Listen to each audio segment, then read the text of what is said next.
I love Kingdom Hearts Union Cross, the mobile game, as a mobile game. I don't love what the story has been doing to the series now for years. It's a very controversial lore piece in the Kingdom Hearts puzzle. I've always been 50-50 on the lore of this game since Kingdom Hearts Unchained Key turned into Union Cross, which is a supposed season 2 of what happened previously in the story.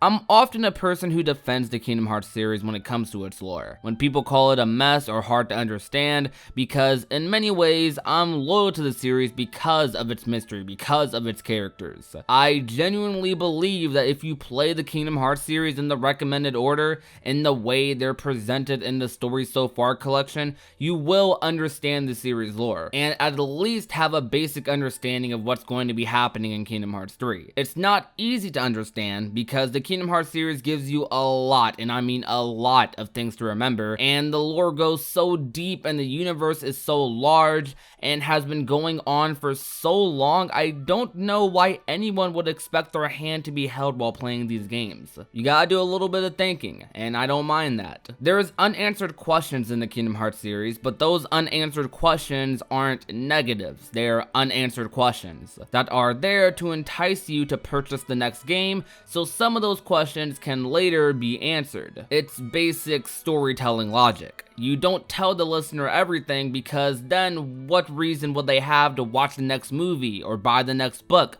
or purchase the next game? That applies to most of the Kingdom Hearts series. The Kingdom Hearts series up until I'd say the ending of Dream Drop Distance has pretty good pacing. Pacing is one of the most important aspects of storytelling because it helps the story stay consumable. The problem with Kingdom Hearts prior to 1.5 and 2.5 wasn't actually the story. It was the fact that not everyone was able to consume the story, not because of its pacing, but because the games were scattered across $300+ consoles, which of course leads to things being mixed around and jumbled up because a lot of people are experiencing the games way out of order. When the collections came out, more people started understanding the story, and for the most part, everyone nowadays is fine and dandy with it. A lot of the problems with Kingdom Hearts 3 are leaning more towards the gameplay side. There were things though like time travel and Dream Drop Distance that were confusing, but outside of that, we were prepared for what might happen in Kingdom Hearts 3. While all of this was going down though, there was something coming up in the shadows becoming more and more relevant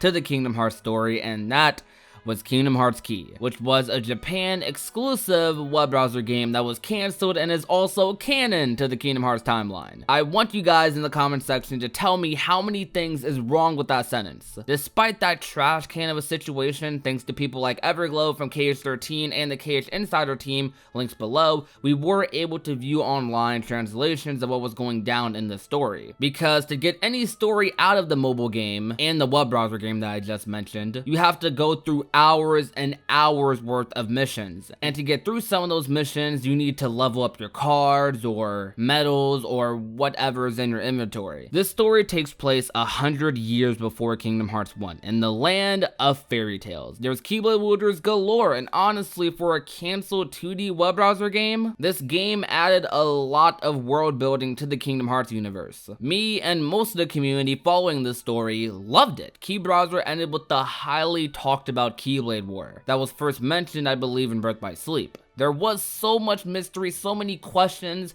but not anger or confusion out of anger, just enjoyment. Because we got a lot of insight on what happened during the Keyblade War. When it ended, everyone had the question of what happened after, which is kind of the story that the very popular mobile game Kingdom Hearts Unchained Key wanted to answer. Or tried to, I guess you can say. Unchained Key didn't answer anything, and the season 2 of Unchained Key, which is now known as Union Cross, just made me even more confused than I've ever been in the Kingdom Hearts series. The whole plot point of the 5 Union leaders who are there to keep the unions in the realm of Unchained stable, I barely like or understand. given they've barely over the past year done anything with this story arc. Union Cross, unlike Key Browser or even Unchained Key, kind of just drops plot bombs on you that never get explained and probably won't until Kingdom Hearts 3, if Kingdom Hearts 3 even does at this point. I would be fine with a lot of this because, hey, more mystery, more theories, more fun. It's why I love being a part of the Kingdom Hearts community, because hearing people's crazy theories and talking to people about my own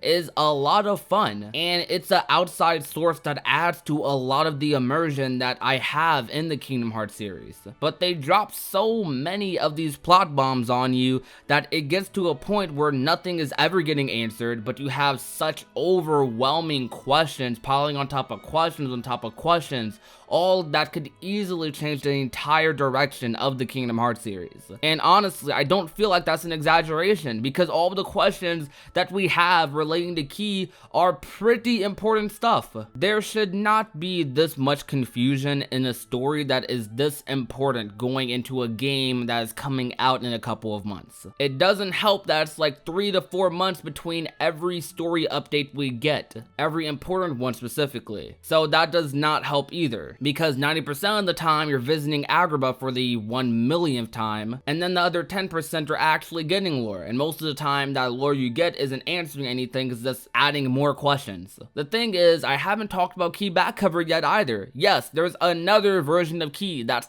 4 now. We have Key Browser, Unchained Key, Union Cross, and now Key back cover. Key back cover, looking back at it, and even when I initially watched it, although it didn't answer much outside of the foretellers' roles, it did a really good job at giving us lots of insight on the world that is Key, mostly to do with the foretellers and their relationships to the Master of Masters, which is, by the way, one of my favorite characters in the Kingdom Hearts series now, along with a lot of other people's. You get insight on things like, what is the state of the foretellers? What is the relationship between the foretellers? What is the relationship between them and the Master of Masters? What's the relationship between the Master of Masters and Luxu? I get a lot of satisfaction out of that. It did end kind of abruptly, but I think it's enough at least. By the way, the whole thing that made me start making this video was seeing the whole scene with Maleficent talking to a being of darkness in a recent Kingdom Hearts story update for Union Cross. My brain honestly cannot handle that right now. It wasn't a bad scene.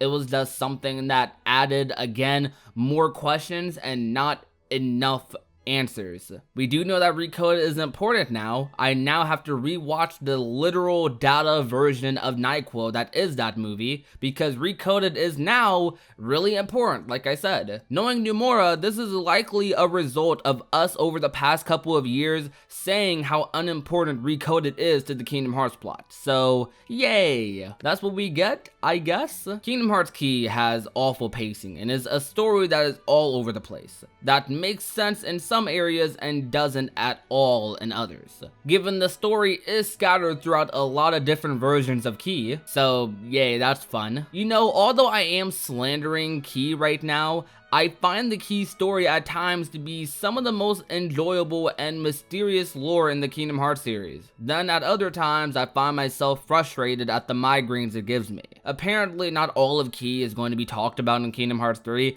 but a lot of it probably is, and I'm worried about what things will be talked about since this is the end of the Darkseeker saga. I don't want to end off in Kingdom Hearts 3 being super confused about what happened. I do have hope for this story. I do think it can still turn itself around and make sense of everything, but I am very worried as to how it has and will affect future Kingdom Hearts games, especially Kingdom Hearts 3. Since it is the game we've been looking forward to for the longest time. This was just a rant about the mess that is Kingdom Hearts Key. Thank you for watching this video. If you enjoyed, I know this video was a little bit all over the place with my points, but blame that on the game because the game is all over the place. If you enjoyed, you already know what to do though. Leave a like, share the video with a friend or family member, and last but not least, if you want to become a part of the Union, all you have to do is hit that red little subscribe button down below. My name is Prodigy, and I will talk to you guys soon.